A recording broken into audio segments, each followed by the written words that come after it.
नमस्ते। मैं श्री विवेकानंद विद्या मंदिर के आचार्य निर्मला साहू आज के ऑनलाइन क्लास का स्वागत करती हूँ। आज मैं 10वीं कक्षा का नया चैप्टर पढ़ाऊँगी। उस चैप्टर का नाम है गिल्लू।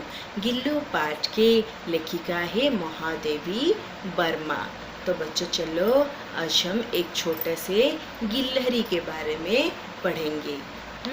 तो चलो।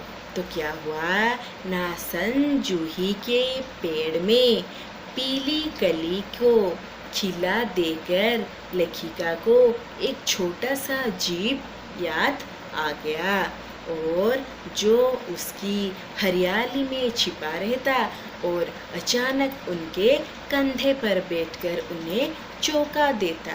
पर आज वो नहीं था, वो मिट्टी में मिला वो जीव शायद अब कली बनकर उन्हें चौंका रहा है। तो क्या हुआ ना जूही की पेड़ माने मालती गछरे हलदिया कढ़ फुटी थिला। तो कौन हैला ना लेखिका कौन कले से कढ़ को देखिकी तांको कौन हैला से छोट गोटे जीव कथा तांकर स्मरण हैला मने पड़ीगला और से कौन कले ना भाविले जे से जीवटी आज थांता ताहले मोर कौन कांध उपरे हाथ रखिकी मते डरेई दे थांता एमिति बा भयभीत करी दे थांता। एमिति लेखिका कौन करछंती से छोट जीवटी को मन पकाउछंती कौन पई ना जूही की पेड़ को देखकर। जूही माने मालती गच्छ मन रहिला। तो क्या हुआ ना जूही के पेड़ में पीली कली को देखकर लेखिका को एक छोटा सा जीव याद आ गया। तो उसने सोचने लगा कि ये छोटा सा जीव आज था रहता तो मुझे कौन जूही की लता में छिपकर मुझे चौंका देता, मुझे भयभीत कर देता। ये लेखिका सोच रहे हैं और इस छोटे जीव को याद कर रहे हैं। तो क्या हुआ एक दिन सुबह हो लेखिका ने 2 कौवे को बरामदे की एक गमले के चारों ओर चोंच मारते देखा। तो क्या हुआ ना दिने सकाळ बेला कौन हैला ना बारंडारे लेखिका कौन कले 2टी काऊ को देखिले। से काऊ 2टी कौन करथुले ना गोटे छोट जीवर चारिपटे बुलुथिले। तो क्या हुआ ये कौवे कभी आदर पाते हैं तो कभी अपमान होते हैं। लेखिका उस कौवे को देखकर सोचते थे कि ये कौवे बहुत अजीब है, कभी उसे सम्मानित किया जाता है, कभी कभी उन्हें अपमानित भी किया जाता है, ये अजीब पक्षी है। लेखिका ने सोच रहा था कौवा को देखकर। पितृपक्ष में पितर के श्राद्ध में इसी कौवे को पितर का रूप देकर उन्हें भोजन दिया जाता है। आमे कौन कराउछि ना पितृपक्ष श्राद्ध बेले ए काऊ को कौन कराउछि निज पूर्व पुरुष को दर्शन करी पूर्व पुरुष भाभी तांको कौन कराउछि से काऊ को डाकिकी किछि खाद्य खाइबा को दिया जाउछि। और कौवे के कर्कश स्वर को सुनकर ही हम हमारी दूर के प्रियजनों के आने की संभावना खोजते हैं।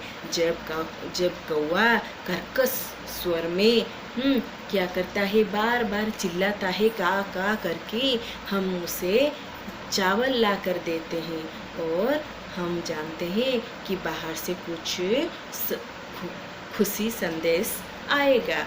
और कभी कभी उनके विपरीत कौवे के काँव को अपमान के अर्थ में भी ले लिया करते हैं। और कभी कभी काँव करके जब कौवा बार बार चिल्लाता है तो हमें उससे इस आवाज़ को सुनकर उससे क्या करते हैं, हमें उसे गुस्सा आता है और उसे घोड़ा देते हैं। तो क्या हुआ ना अचानक लेखिका ने गमले और दीवार के बीच गिलहरी का छोटा सा बच्चा देखा। जब कौवा काव काव की आवाज करके गमला के चारों ओर घूमता था, लेखिका ने दौड़कर बाहर आई और देखे कि क्या हुआ। एक छोटा सा जीव वहाँ पर गमले के बीच में चिपटा कर पड़ा गया है और कौवे आकर, दो कौवे उसके चारों ओर घूमकर काव काव की आवाज करते हैं, क्योंकि इस जीव को खाने के लिए।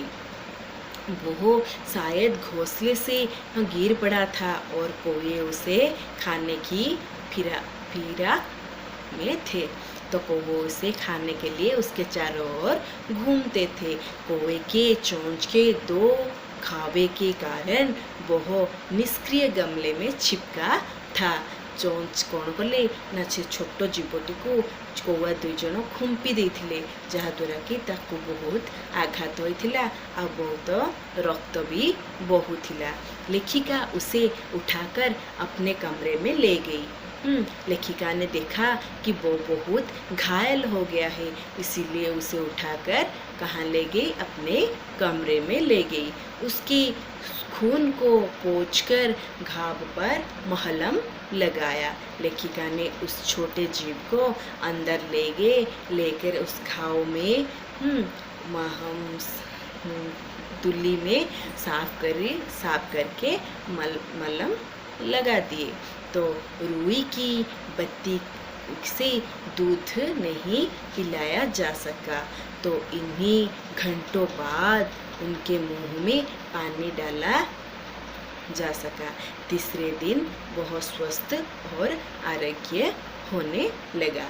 तो लेखिका ने क्या किया ना, गमले में इस छोटा सा जीव चिपका पड़ा था। लेखिका का कौवा क्या करते थे, दो कौवे उसके गमले के चारों ओर काव काव की आवाज़ करके घूम रहे थे।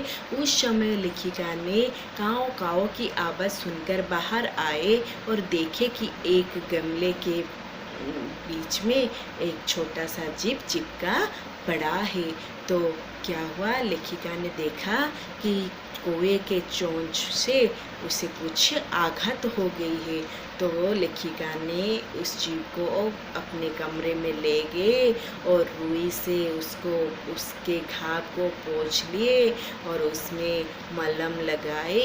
मलहम लगाकर उस घाव को साफ किया और उसे थोड़ा सा रुई में दूध पिलाया और कुछ देर बाद उसे पानी पिलाया। पानी पिलाने से 2-3 दिन के बाद वो